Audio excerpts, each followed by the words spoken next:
No matter how hopeless and how dark a situation might seem, never lose focus of heaven, because the target of the devil for your life is for you to lose the focus of the heaven that you are going. And that heaven that we are talking about is incomparable.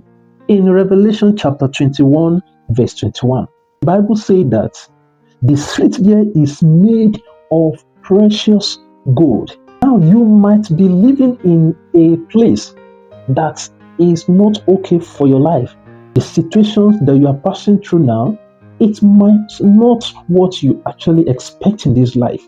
You might not even have money to get a good accommodation for yourself and your family. You might not even have money to send your children abroad to experience a very nice environment. But I want to tell you, never lose focus of heaven, because heaven is made of precious gold. The street. Now, if the street of heaven is made of precious stone, which is gold, I imagine how the building will look like.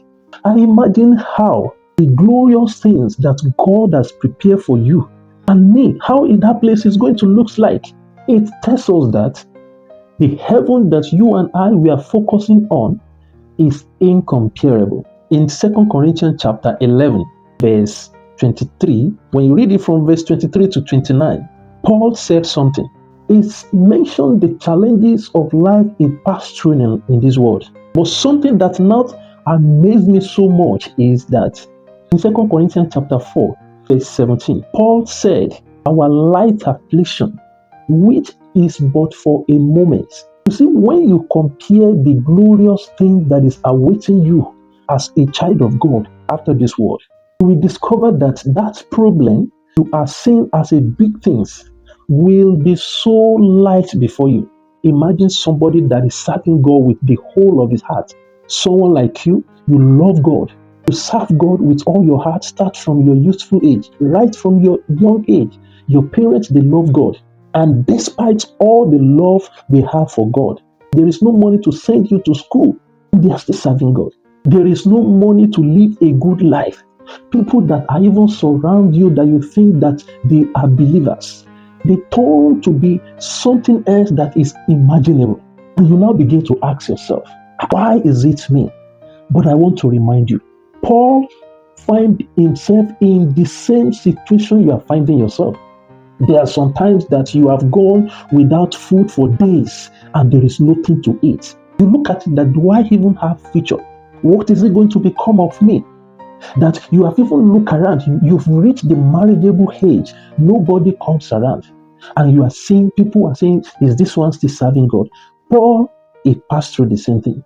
And at the end, Paul said, our light affliction. Why did Paul call all these things light affliction? Because Paul was looking at something that the eyes of human being cannot see, and that is glorious heaven. In 2 Corinthians chapter 4, verse 17, he said, our light affliction, which worketh for us a glorious destiny, a glorious future, a glorious heaven.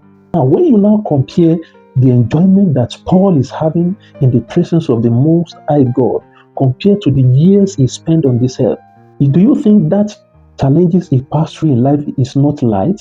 You see, when you compare the problem, the difficulties you are finding as a marriage person with the glorious thing that is awaiting you in heaven, I'm telling you, it's light. That is why the Bible said in Hebrew chapter 12, verse 2, it said, look unto Jesus, the author and the finishers of our faith, the one that endured cross. He endured the shame. Because of what? Because of the joy that is awaiting him. He was focusing on something. And what is that? Joy that is awaiting him after this world. As a child of God, when you keep looking at your health, you keep looking at the situation you are passing through, your business is not working. Your children, when you look at them, there is nothing to make you happy about them. But I want to encourage you, why not look at that heaven that Jesus promised that is going to prepare for you? The place, the street alone, is made of precious gold. Jesus was looking at one thing, and that is joy that is awaiting you. Take off your eyes from that your spouse that might want to make you to misbehave and lose your focus.